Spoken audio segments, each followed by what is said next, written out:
Voy a compartir pantalla con ustedes brevemente. Ok. Bueno, no sé si alguien me puede confirmar si están viendo la presentación, por favor.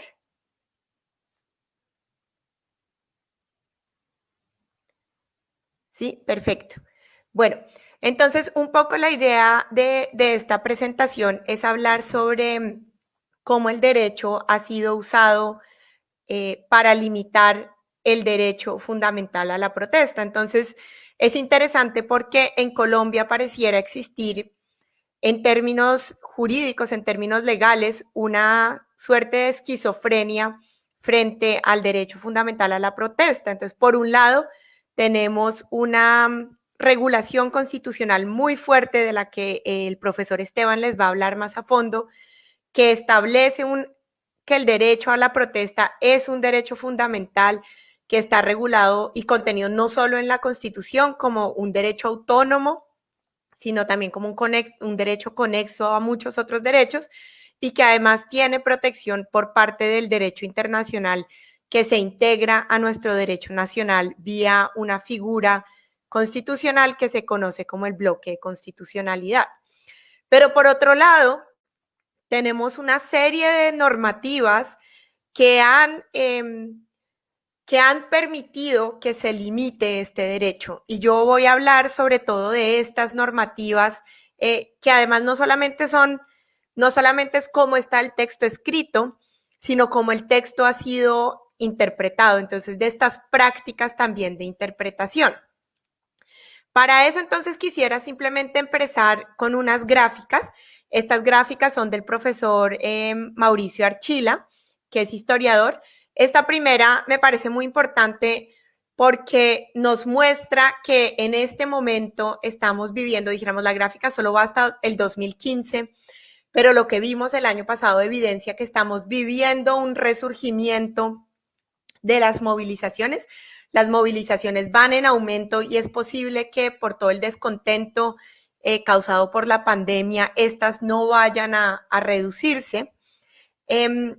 Pero junto con este auge de las movilizaciones, se ha producido también todo este auge normativo y esta práctica de limitar y estigmatizar la protesta social, que no es algo nuevo, también se vivía en el pasado, pero que está teniendo un resurgimiento con nuevas formas. Esta gráfica, que también es del profesor Mauricio Archila, nos muestra algo muy interesante y es que si miran en la gráfica izquierda que dice luchas contenciosas, ha habido una reducción de lo que él denomina luchas contenciosas, es decir, luchas que se salen de un marco de la práctica de lo aceptable socialmente para el gobierno, ¿no? Entonces, prácticas como las invasiones y los disturbios que son vistos por el gobierno y por, dijéramos, algunas autoridades y medios de comunicación como prácticas ilegítimas, que no necesariamente lo son, han ido reduciéndose, no son tan fuertes como pueden ver este pico muy alto que hubo hace muchos años. Y esto puede en parte explicar, y más adelante voy a hablar sobre el tema de la represión, por qué a pesar del aumento de las manifestaciones y a pesar de que hemos visto muchos casos de represión, dijéramos esto, los diferentes movimientos sociales lo documentan, el profe Mauricio Archila encuentra que en términos generales, la represión a las manifestaciones, digamos, si uno mira el total de las manifestaciones, que es esta gráfica a la derecha en el azul, si uno mira el total de las manifestaciones y lo compara con el azul oscuro, que es el que está ahí abajo, es la represión policial y la represión del Estado a las manifestaciones, uno puede, pues dijéramos, queda la pregunta de por qué esta represión pareciera ser tan pequeña. Pues un poco de lo que yo quiero hablar es de que la razón por la que esto se ha producido es porque por la normativa limitante a la protesta, los manifestantes han tenido que acomodar sus prácticas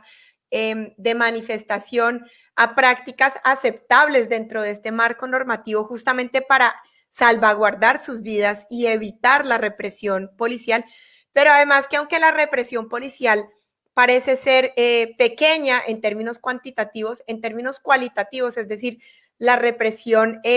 es muy violenta. El tipo de represión se ha vuelto más violento, está causando cada vez más muertes, está causando cada vez más heridos y se está volviendo cada vez más discriminada dentro de las manifestaciones. Pero eso es algo de lo que voy a hablar en un momento. Pero sí es interesante que tengamos en cuenta estos datos que propone el profesor Archila. Bueno, el primer tipo de legislación que es usado no solo en Colombia, sino alrededor del mundo para, digamos, para desincentivar y criminalizar la protesta social es el Código Penal. Y aquí voy a hablar de dos ejemplos, aunque hay más dentro del Código Penal, de dos ejemplos pues muy preocupantes que fueron, pues, fueron modificados e incluidos en el 2011. Y la fecha del 2011 es importante porque si volvemos a la gráfica de trayectorias, este aumento de las manifestaciones inicia en el 2007. Y eso explica por qué, junto con el aumento de las manifestaciones en el 2007, empieza a presentarse una serie de regulaciones para limitar este derecho, para limitarlo y contenerlo, es decir, para permitir que este derecho sea ejercido solo de ciertas maneras muy particulares y muy, dijéramos, contenidas.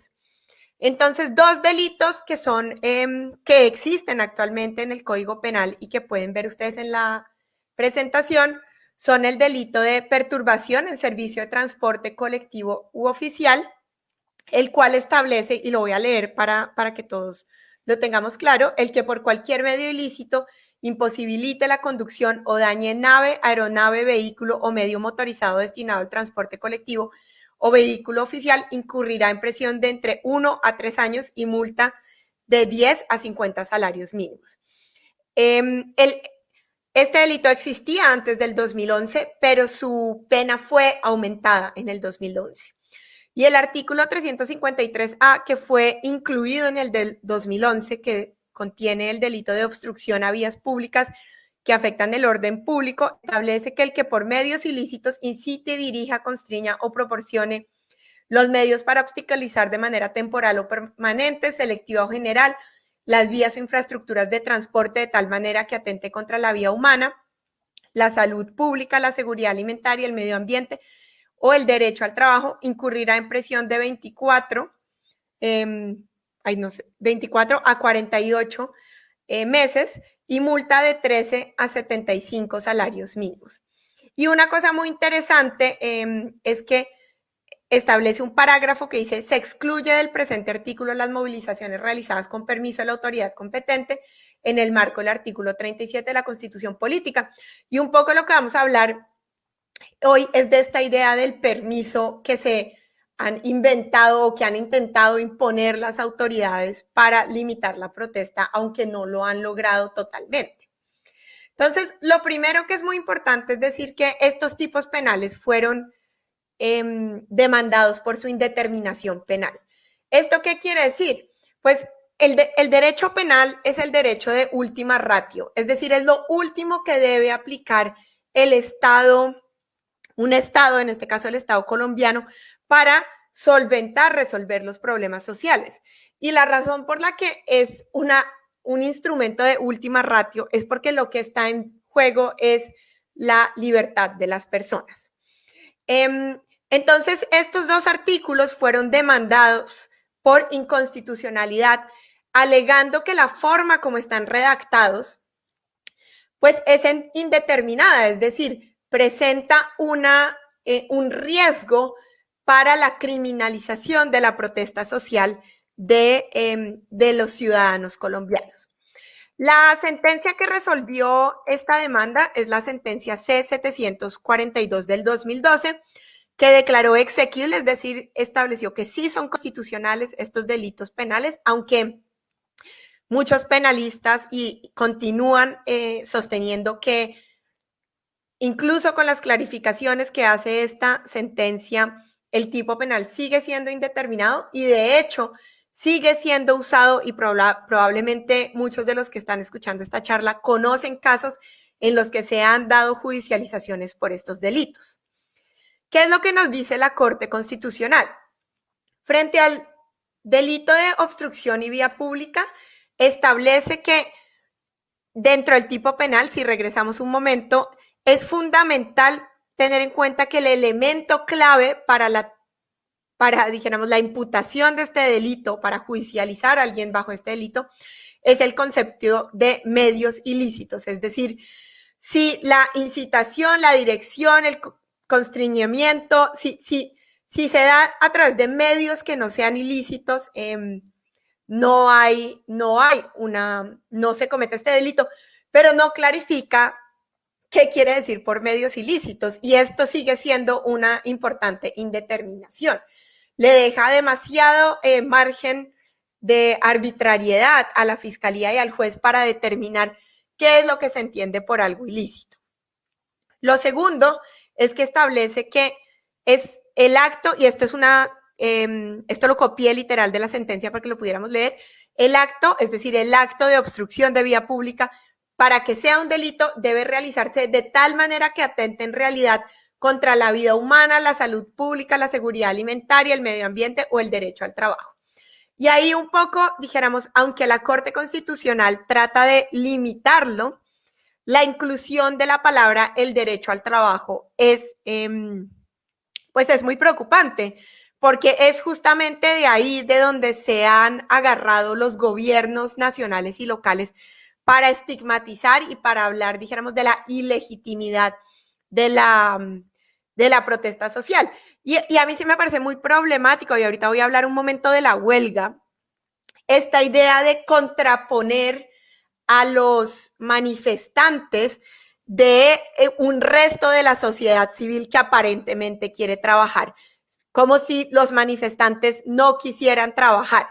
Y no sé si ustedes recuerdan que el año pasado, en el paro nacional, de hecho, esa fue la forma como el gobierno nacional estigmatizó a la protesta social, argumentando o diciendo en varias publicidades en redes sociales y en los medios de comunicación con un numeral de esos que usan en redes sociales de yo no paro, yo produzco,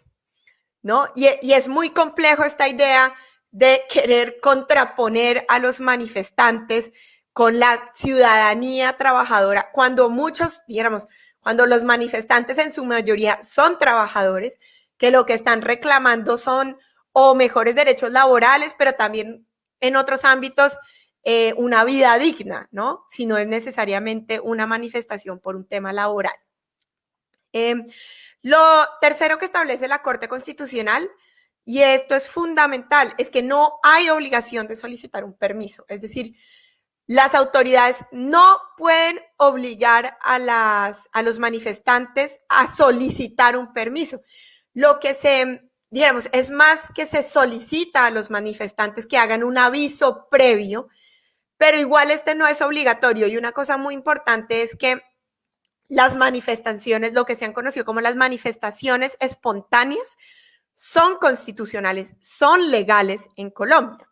Entonces, es fundamental tener en cuenta que si una autoridad está diciendo que no puede haber una manifestación porque no hay un permiso, pues esto es ilegal, pero igual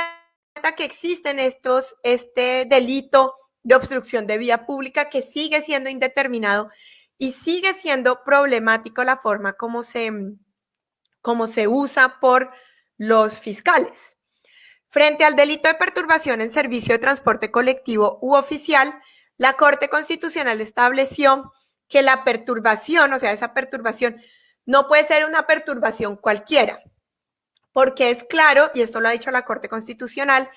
que la protesta social tiene una naturaleza disruptiva. Es decir, no podemos pretender que la vida sigan la normalidad durante una protesta. Y esto, por ejemplo, en Bogotá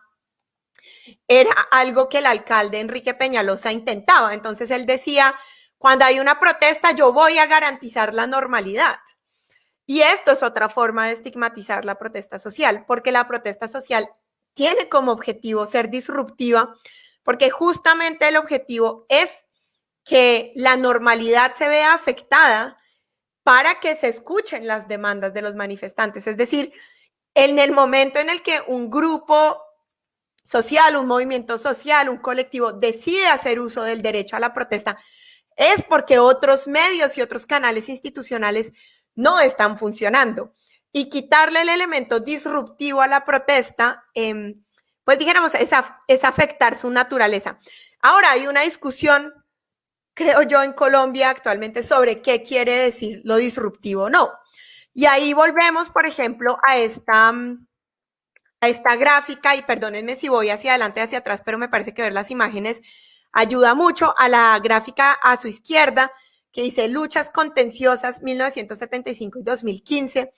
Lo que podemos ver es que, de hecho, las manifestaciones hoy en día son mucho menos disruptivas, dijéramos, en el sentido de que, por ejemplo, se ha reducido el uso de disturbios, se ha reducido el uso de manifestaciones violentas,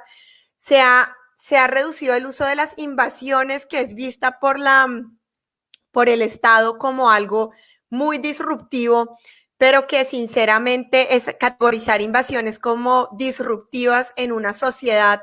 en la cual hay una desigualdad en el acceso a la tierra y a la vivienda, porque también hay invasiones urbanas,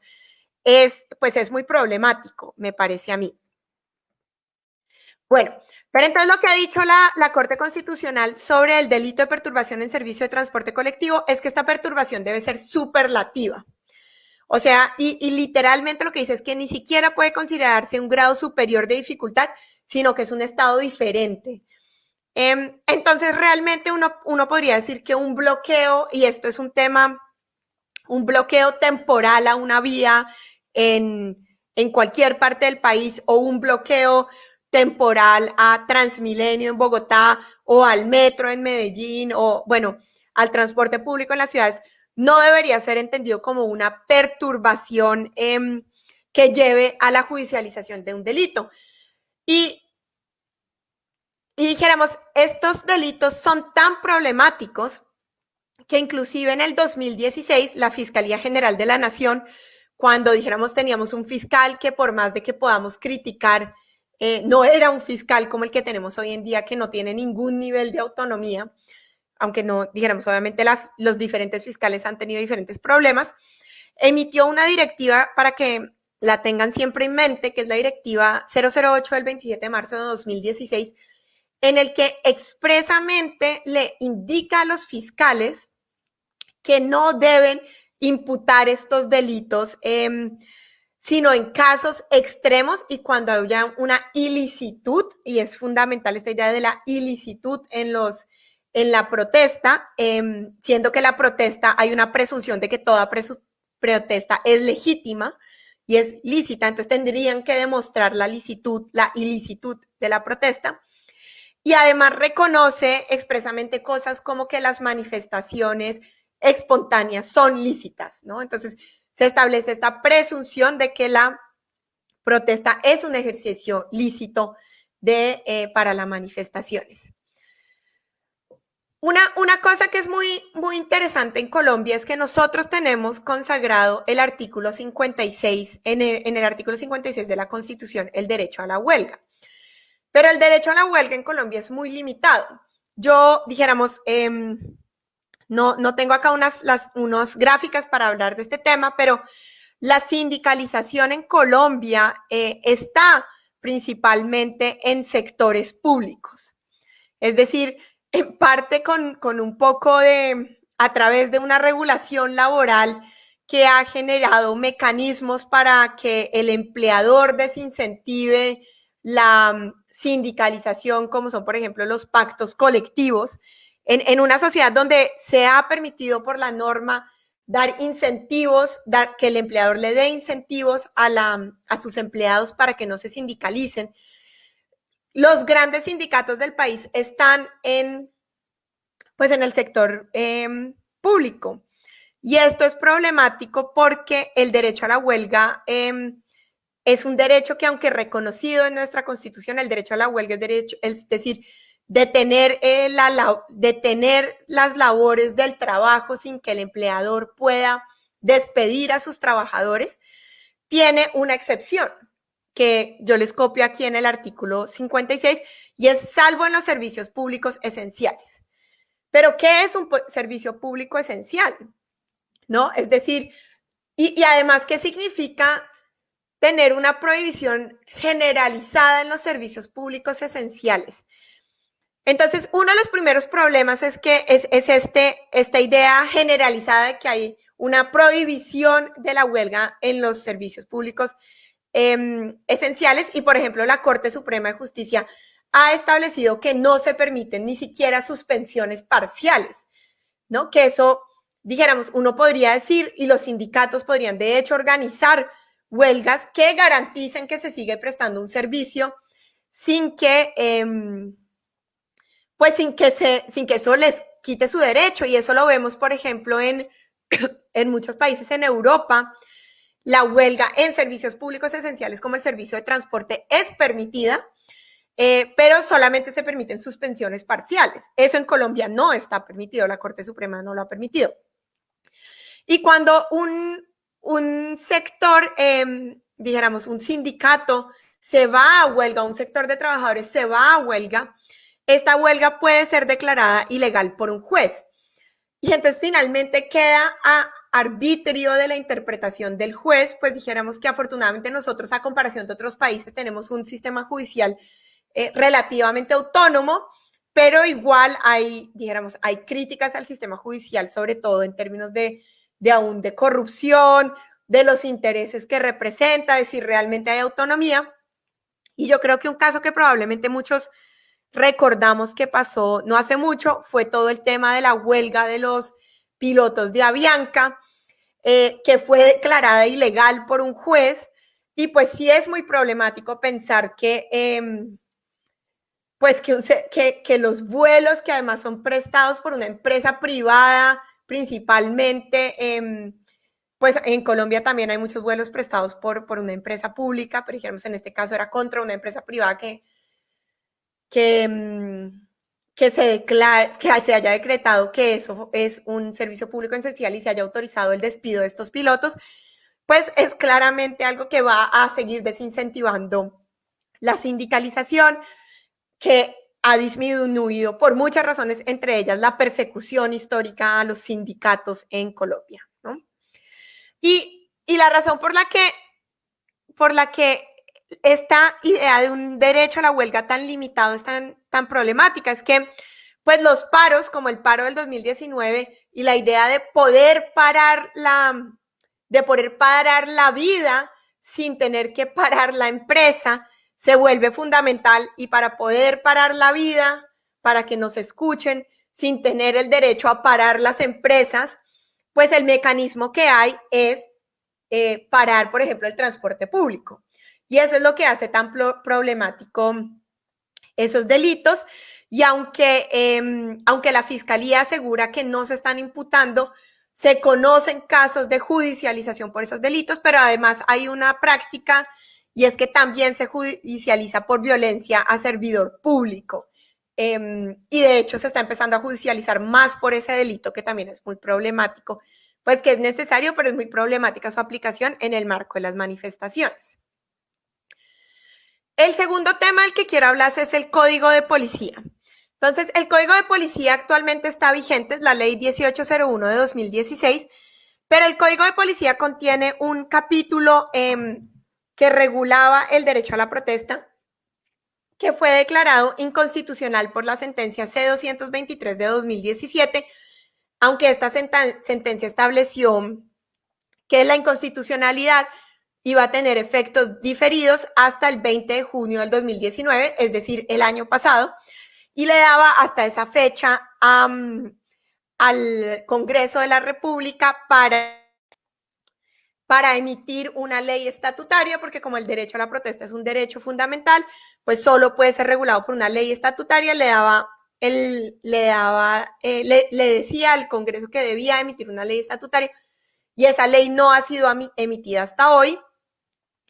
Y pues hay una pregunta sobre qué pasa en este momento. Vuelve a entrar con respecto a la protesta del decreto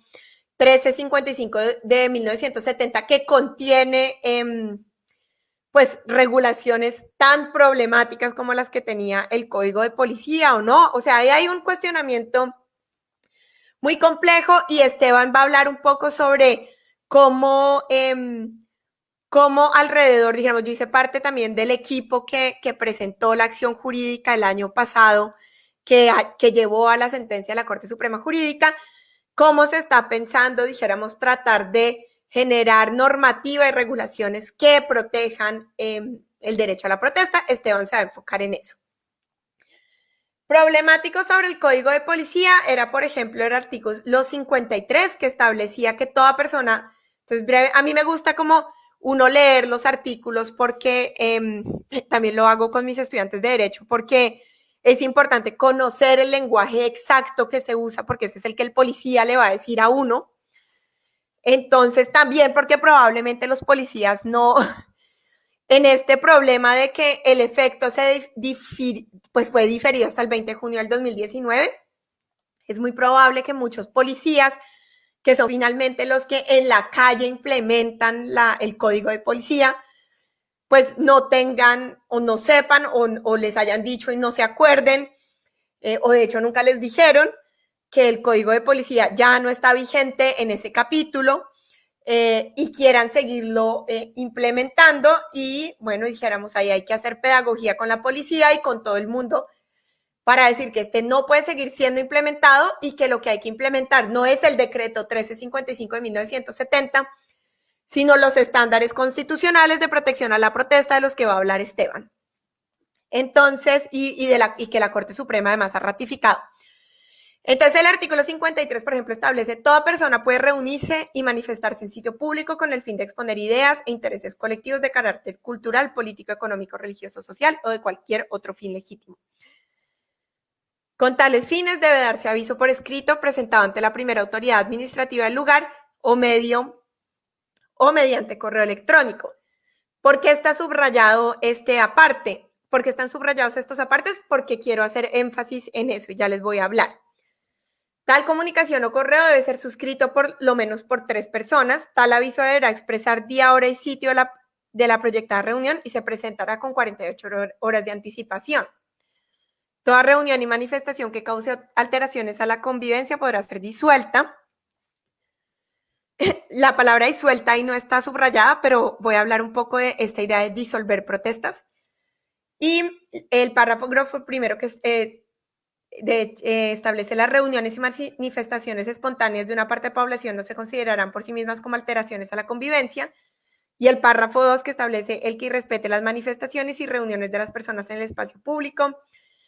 en razones de su etnia, raza, edad, género, orientación sexual, creencia religiosa, preferencias políticas o apariencia personal, será objeto de aplicación de medidas correctivas. A multa general tipo 4. Bueno, entonces una cosa muy importante y dijéramos, no estoy dando todos los ejemplos del Código de Policía porque este artículo nos permite hablar de las tendencias que se encuentran en los otros artículos. Entonces, la primera tendencia es esta idea de hablar de fines legítimos de la protesta. Y es que, aunque la Corte Constitucional en la sentencia C-223 de 2017 establece que esta idea de los fines legítimos debe ser interpretada de manera muy restrictiva, porque es una violación no solamente el derecho de la protesta, puede constituirse en una violación no solamente el derecho a la protesta, sino el derecho a la libre expresión. Puede entenderse como un fin no legítimo, por ejemplo, la apología al genocidio, ¿no? Y aunque es cierto que nuestra Constitución y nuestro sistema jurídico establece límites a la libertad de expresión, esto es cierto, esto es importante, y prohibir la apología a la discriminación y al genocidio es fundamental, es complejo incluir en una norma esta idea de otro fin legítimo, porque las normas, dijéramos, aunque la policía, y ahorita voy a hablar más de la policía, recibe capacitaciones, realmente los policías tienden a ser muy legalistas y legalistas en su propia interpretación de las palabras que se usan. Entonces, cuando incluimos en una norma una excepción que establece que una protesta, pues que no se puede protestar cuando los fines no son legítimos, estamos abriendo, así la Corte Constitucional establezca los parámetros. En la práctica, estamos abriéndole el espacio a que el policía de manera arbitraria interprete lo que es legítimo o no. Y esto es muy problemático porque la realidad es que los procesos disciplinarios y penales contra la policía no avanzan a la manera en la que uno esperaría para poder garantizar, dijéramos, que los policías tengan un comportamiento adecuado y conforme a la Constitución. Lo segundo es esta idea de, otra vez, de dar aviso por escrito. Entonces, esto obviamente es una recomendación, pero además es una recomendación que debe ser entendida como que no es una obligación porque las manifestaciones espontáneas son legítimas, pero dar aviso, si es posible, ayuda a proteger a los manifestantes de violencia de la policía. ¿Por qué? Por dos razones. Uno, porque el preaviso le permite a las autoridades administrativas entrar y al Ministerio Público garantizar su presencia para mediar y hacer verificación. Y dos, porque realmente la policía tiene una práctica, dijéramos, una cosa de la que no se habla mucho es de las culturas institucionales, pero la policía tiende a tener una cultura institucional en la que no son muy amigos de las protestas espontáneas, y aunque son legales, cuando se acercan a la protesta, pues no van a tener una disposición de negociación como la pueden tener frente a otros, pero ahorita que hable de la policía voy a ahondar en una investigación que estamos haciendo con una amiga politóloga que ha trabajado pues muchos años en el Comité de Solidaridad y que hace parte de Defendamos la Libertad, un asunto de todos y todas, sobre las prácticas policiales que hemos encontrado que no están en la regulación, pero que son muy problemáticas. Bueno, y el tercer punto es esta idea de la alteración a la convivencia. Entonces, a lo largo del Código de Policía, uno ve este lenguaje de que la protesta y las manifestaciones no deben alterar la convivencia y que si alteran la convivencia pueden ser disueltas. Nuevamente, muy problemático tener este lenguaje en las normativas porque uno, ya hablamos de la naturaleza disruptiva de las protestas, es decir, las protestas son en sí mismo una alteración a la convivencia. Ahora, si por alteración a la convivencia entendemos que las protestas no deben ser violentas en el sentido de que no deben ir ejerciendo violencia contra otros ciudadanos, pues estamos de acuerdo con eso, aunque yo sé que en el movimiento social, sobre todo, por ejemplo, en el estudiantil, hay una discusión frente a los límites o no de la violencia, que es una violencia legítima o no. Y mañana miércoles vamos a hablar sobre eso en Mutante. Yo creo que hoy en día pareciera haber más un consenso de que muchos tipos de violencia, sobre todo en un país que queremos que vaya hacia la paz, pues no deberían ejercerse en las manifestaciones. Lo que pasa es que las autoridades y la policía tienden a ver como violento cosas que de pronto no son, que son una afectación a la convivencia, pero que no son, o sea, que realmente no tienen un elemento de violencia que justifique la disolución o incluso su criminalización. ¿Y de qué estoy hablando? Por ejemplo, este tema de parar el tránsito, de parar los medios de transporte es visto por algunas autoridades como algo violento, pues no necesariamente, pero además hay una gran discusión sobre si, por ejemplo, un graffiti en un bus o un graffiti en una pared es una forma violenta que inmediatamente justifique la disolución o justifique la criminalización. Y en mi opinión, esa es una visión pues equivocada de lo que debe ser la violencia que justifique una disolución de de una marcha y probablemente Esteban mencionará cómo justamente se está teniendo esta discusión con la administración actualmente sobre cómo hay en la policía hay una práctica muy negativa y es que, hagan de cuenta, hay una manifestación de 300,000 personas y en una esquina de la manifestación hay un foco de violencia, y de violencia sí, están echando piedras, están quemando llantas, o sea, dijéramos, de violencia,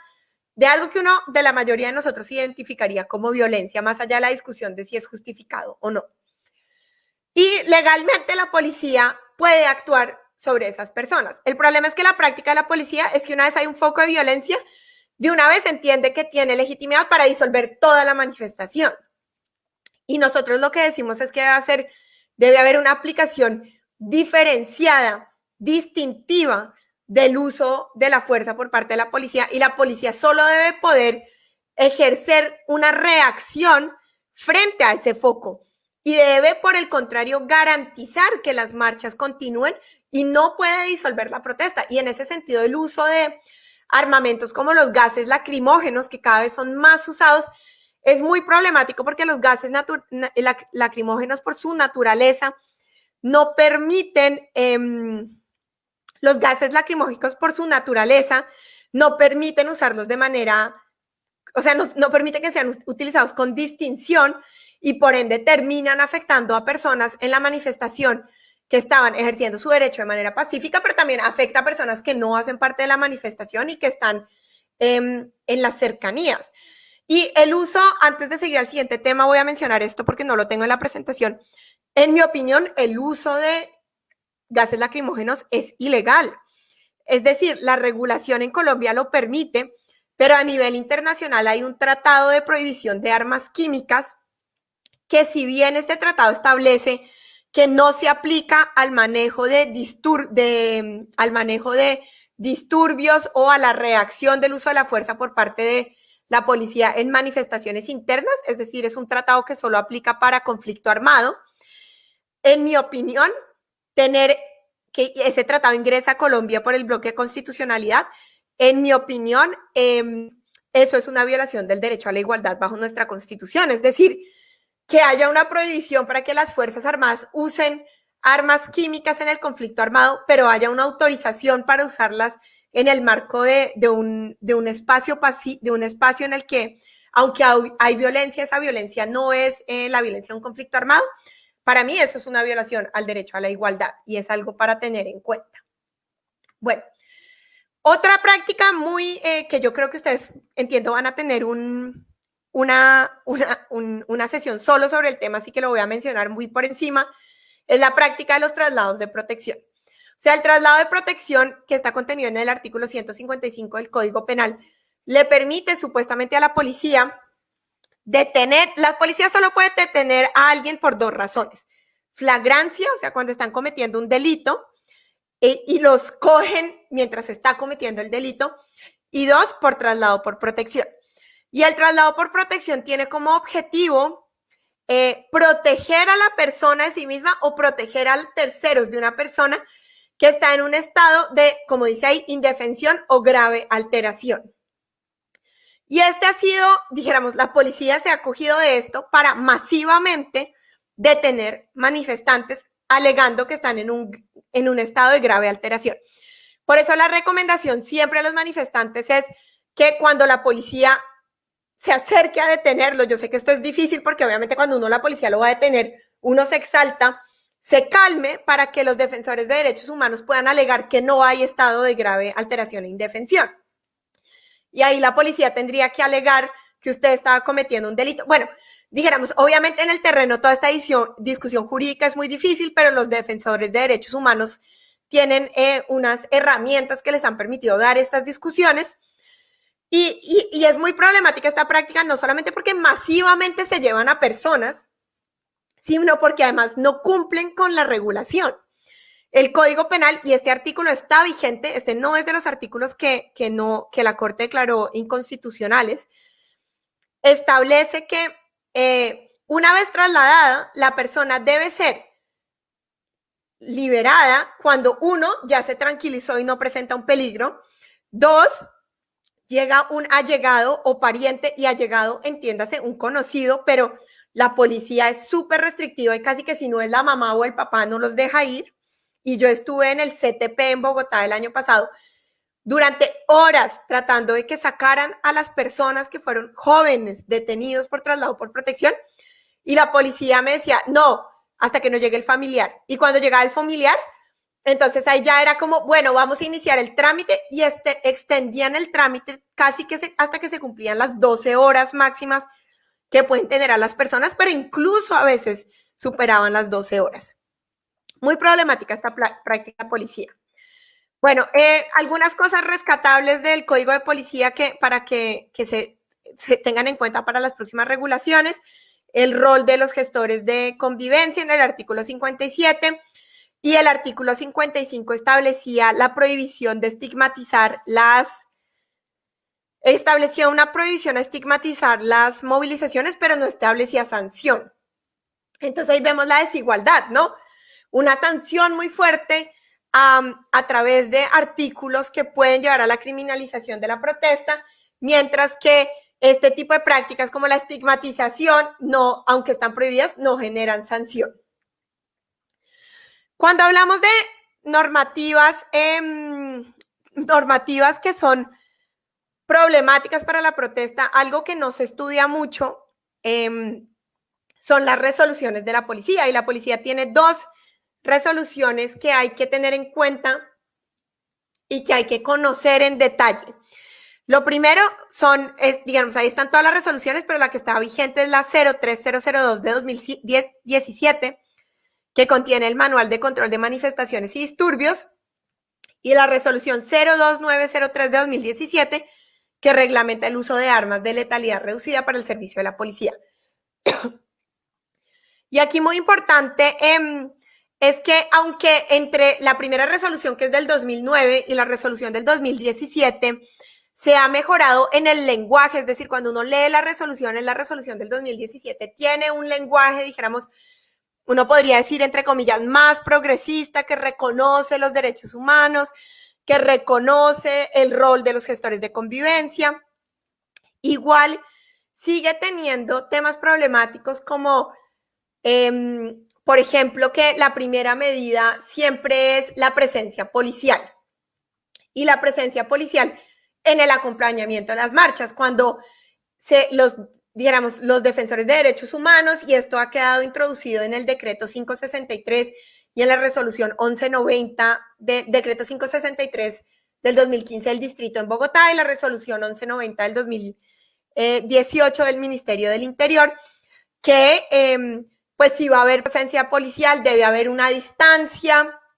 que además el SMAT ojalá no esté presente, sino solo llegue cuando, dijéramos, estrictamente se requiere su presencia porque la ley lo autoriza. Esto igual en la práctica no se cumple. No se cumple, y la policía despliega, digamos, a la FUIS, pero a la fuerza disponible, pero también muchas veces despliega al SMAT anticipatoriamente, y esto genera de una vez un ambiente de confrontación entre la policía y los manifestantes, casi como si la policía le estuviera diciendo o mandando el mensaje a los manifestantes de que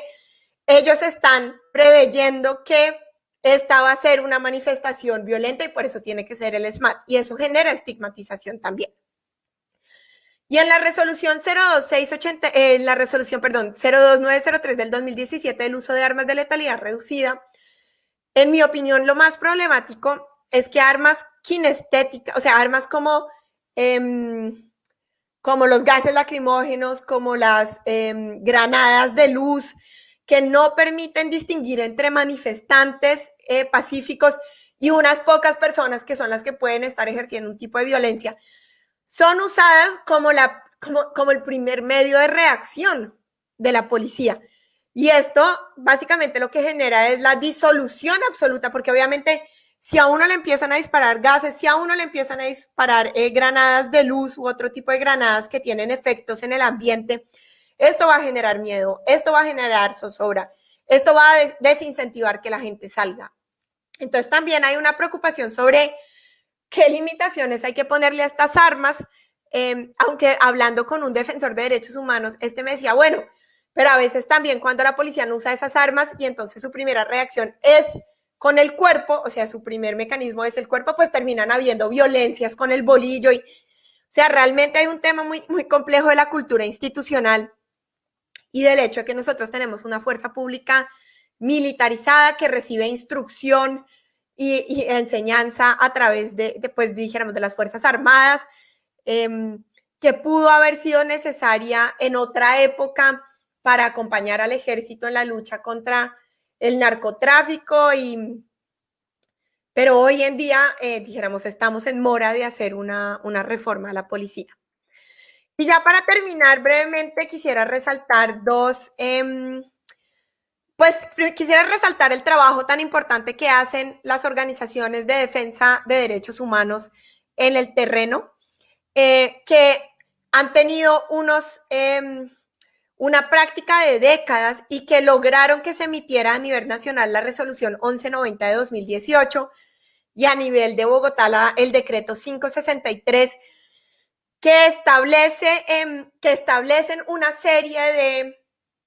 digamos, de herramientas que le permiten a los defensores de derechos humanos garantizar este derecho a la protesta. Una de esas es las mesas de seguimiento que deben instalarse antes y después de la protesta, antes para llegar a acuerdos con la policía y con la administración y después para evaluar pues dijéramos, lo que sucedió y ojalá, como se está pidiendo hoy en día, que no sean meramente simbólicas, sino que haya una evaluación real, que se inicien procesos disciplinarios, que se inicien procesos penales donde haya que iniciarlo, pero no contra los manifestantes como ya lo están haciendo, sino también contra los funcionarios que violan la ley. Lo segundo es el puesto de mando unificado, sobre todo el decreto 563 que establece la posibilidad de que haya veeduría de las organizaciones sociales en el puesto de mando unificado, que es donde se toman las decisiones de intervención. Esto genera mayor transparencia y hay que solicitarlo, ojalá en todas las instancias del nivel local y nacional. Y lo tercero es el reconocimiento de la existencia de las comisiones de verificación de la sociedad civil, que siempre han existido, pero no tenían un reconocimiento institucional. Entonces, bueno, con esto quisiera finalizar la presentación y agradecerles, bueno, por su atención y no sé si hay espacio para preguntas y si no, muchas gracias. Creo que terminé justo a tiempo.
Y quienes se encuentran allí y otras personas de la nueva servicio que están ocupadas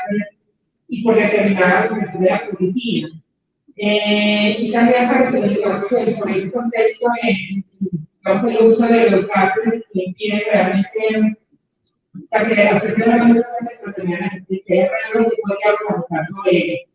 No, también comentarios que se hacen en la red, que dice que las protecciones se realizan con exclusividad de los manifestantes, que la profesora Julia también había como puntualizado. Entonces creo que de pronto no sé si la opinión pública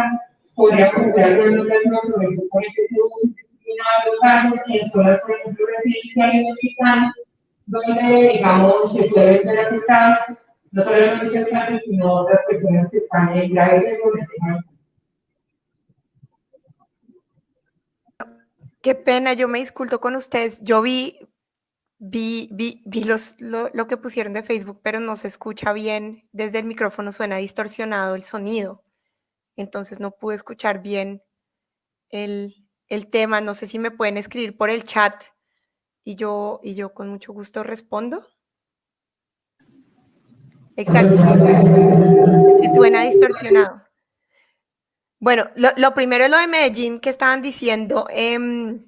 sobre las personas que se ven afectadas por los gases. Efectivamente, lo que yo mencionaba, los gases son una de las armas permitidas, están permitidas en la reglamentación que les mencioné de la policía y tiende a ser la primera respuesta. Y yo creo que un paso en el que hay que avanzar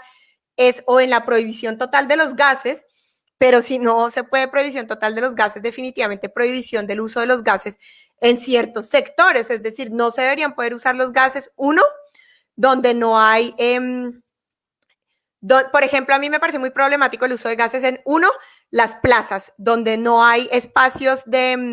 no hay unas claras salidas de emergencia y además por el espacio cerrado el gas se concentra afectando aún más gravemente a las personas. Esto pasa mucho en Bogotá,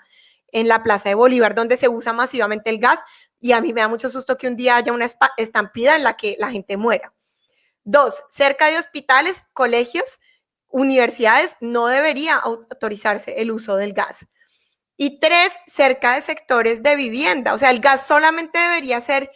si es que se permite, el gas solo debería permitirse en su uso en espacios abiertos donde la gente pueda alejarse de manera segura sin verse afectada. Pero yo creo que el gas debería estar prohibido en su totalidad, por lo que les decía de que hay una prohibición internacional del uso de armas químicas y los gases por bonito que le quieran decir es gases y no gases como armas de gases lacrimógenos y no armas químicas, los gases lacrimógenos son un arma química y están prohibidas en los conflictos armados y no entiendo por qué no están prohibidos en escenarios de no conflicto. Esa sería la primera, ¿verdad? Y la segunda, no sé si la pueden volver a poner. Creo que la segunda era sobre traslados de protección, pero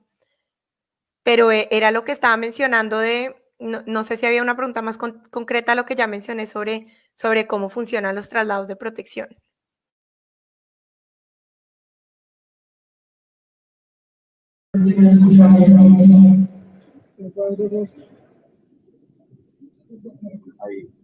Ahí, Sergio. Ahí ya. Bueno, profe, la pregunta es sobre el puesto de mano unificada. Como hemos visto que la conformación de ese espacio no ha tenido presencia digamos, de organizaciones de derechos humanos, organizaciones sociales, digamos, entender un poco, o tal vez mi pregunta, como que la propuesta que se lanza, el puesto de mano unificado como un recurso para interlocutar entre los organismos de control y las organizaciones sociales, y cómo no se ha dado así, o sea, qué opinión merece, como debería haber una presencia ahí,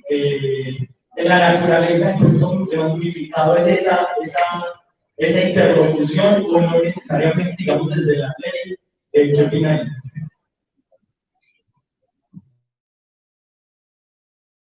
Creo, y yo creo que Esteban también va a mencionar esto, ahorita una de las apuestas, digamos, gracias a la sentencia, a la tutela que se ganó ante la Corte Suprema de Justicia, que defiende el derecho a la protesta y que que obliga al gobierno nacional a crear digamos, a crear una mesa con la sociedad civil en la que se negocie y se revisen estas regulaciones. Una de las cosas fundamentales sí es garantizar que la sociedad civil, o sea, que las comisiones de verificación puedan estar definitivamente ubicadas, tengan un puesto en el puesto de mando unificado,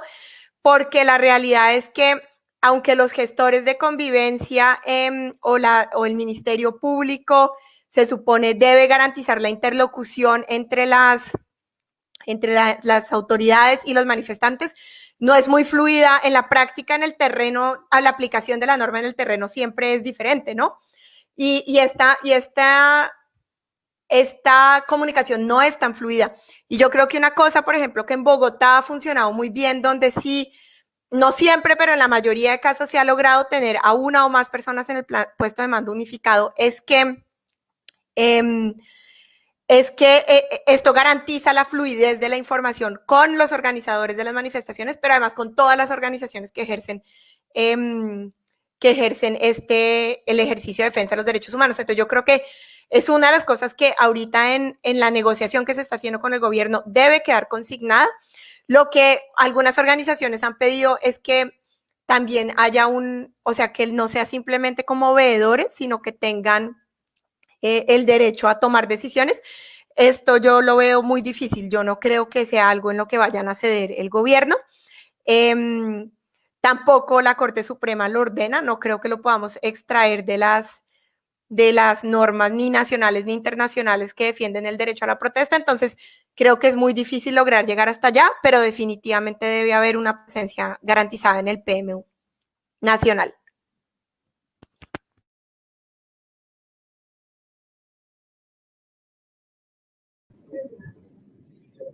Bueno, muchas gracias por la atención,